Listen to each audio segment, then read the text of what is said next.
daigdig. Back off! Back off! Pahala na kayo, hindi na ako iiyak. Pagod na ako. Pero hindi lang ako makuha sa paiyak-iyak na yan. Siya ba'y nag-a-apply para sa ASCAR? Sa manapsirkos na mundo ng politika, mahirap makahanap ng tunay na kaibigan. Ang mga magkakamping kahapon, sa malamang magkaaway na ngayon. I am full to the brim! Yeah! Yeah! Yeah! And here! The time has now come for us to speak out! I find the witness, Mr. Chairman, to be very credible. Pero si Senator Chief Escudero, pagkatapos ng gulo sa mga sesyon sa Senado, may isang tambayan na pinupuntahan. At dito, nakatitiyak daw siyang lahat ng kanyang mga kasama talagang kaibigan niya. Ang Friendster, ang sikat na online social network sa internet. Mismo si Senator Escudero daw ang nag-aasikaso ng kanyang Friendster account.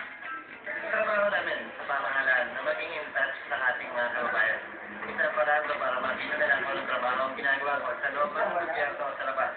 Kung anong uri ng individual ako sa loob ng gobyerno o sa labas. At paraan din ito para maging in touch kami sa sektor ng lipunan na mahilig sa Friendster account. At gaya ng tunay na mga kaibigan, sinuportahan din daw siya ng kanyang mga ka-Friendster noong nakaraang eleksyon. Naniniwala ko isang makabago at epektibo para nito para ma-communicate kumarating yung aming mensahe sa ating kababayan. Isa lang si Senator Escudero sa mga Pinoy na nahuhumaling ngayon sa Friendster. Mula kasi nung ipinanganak ito sa Amerika, taong 2003, naging patok na ito sa buong mundo. At sa 60 million Friendster subscribers sa buong daigdig, 10.7 million o ang pinakamarami sa mga ito, Filipino. We were very excited about that. About a year ago, we opened up an office in Manila, an engineering office, and we now have about 30 people there working locally, and we're going to continue to expand that and grow the business there. Simple lang magkaroon ng sariling Friendster account. Mag-register lang sa website. Kapag meron ka ng account, pwede ka nang mag-post ng iyong mga mensahe, pati na ng iyong mga litrato. At bagets man o forgets, lahat pwedeng magkaroon ng Friendster account. Dito nga sa Angeles University Foundation College of Engineering, click na click sa mga estudyante ang Friendster. At pati ang kanilang dean nakikik-in. Ang reason ko, doon ko makikita yung matagal ko na hindi nakikita, which is true. Marami na ako nakita sa mga graduates ko na out of touch for so long. Bigla-bigla na-discover nila ako sa Friendster or na-discover ko sila sa Friendster. Ayon kay Michael Andrada, pop culture expert, sakto raw kasi ang serbisyong hatid ng Friendster sa akin. Nakahanap mo yung mga dati mong kaibigan ng grade school, mga kaklase mo ng high school, mga kaibigan mo na nasa ibang bansa na, no?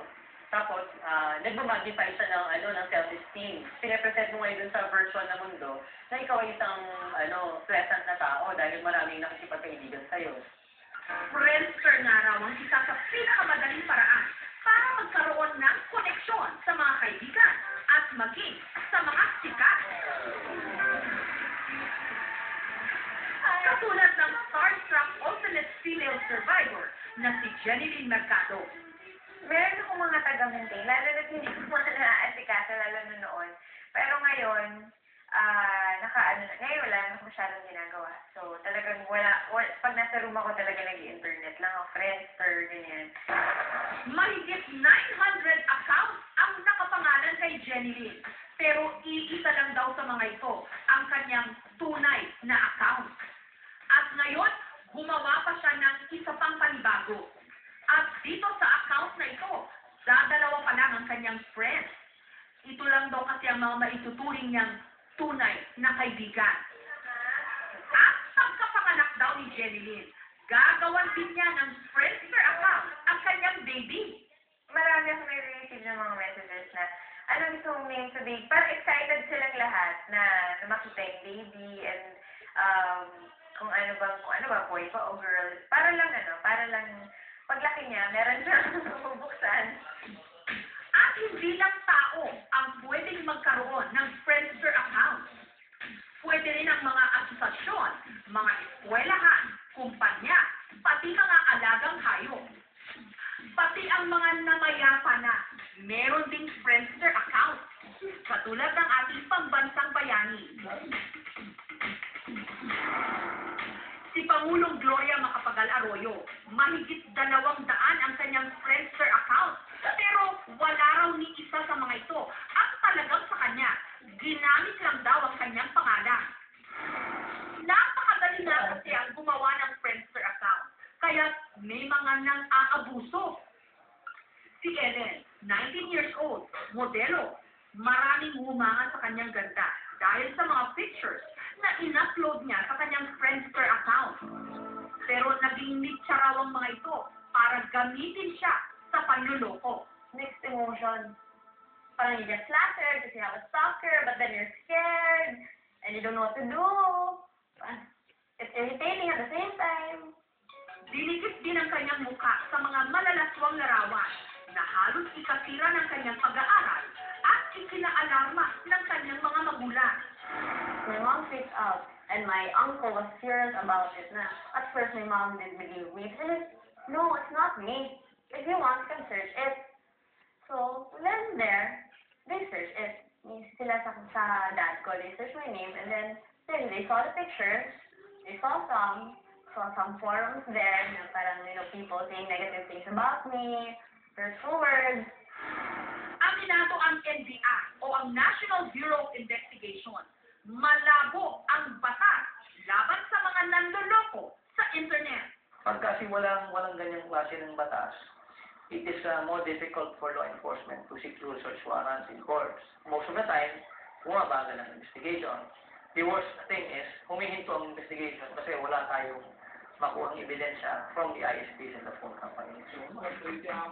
Pero patuloy pa rin ang pagdami ng mga nananamantala at mga manloloko. Katulad ni Romeo, hindi niya tunay na pangalan. Poser o nagpapanggap na ibang tao. 30 anyos na siya, pero sa mundo ng Friendster, siya ang 17 anyos na si Gwyneth. Nag-grab ako ng mga photos ng isang babae na talagang mukhang bata na maganda. Yun ang parang pinaka-bait ko sa chatroom. Hanggang sa gusto na nilang i-meet personally yung girl, gusto na nilang i-take out, i-date. Doon ko sila nakukuha ng pera. 4 na taon na raw niya itong modus operandi. At ipinagmayabang pa niya na kumita na siya rito ng mahigit 100,000 pesos.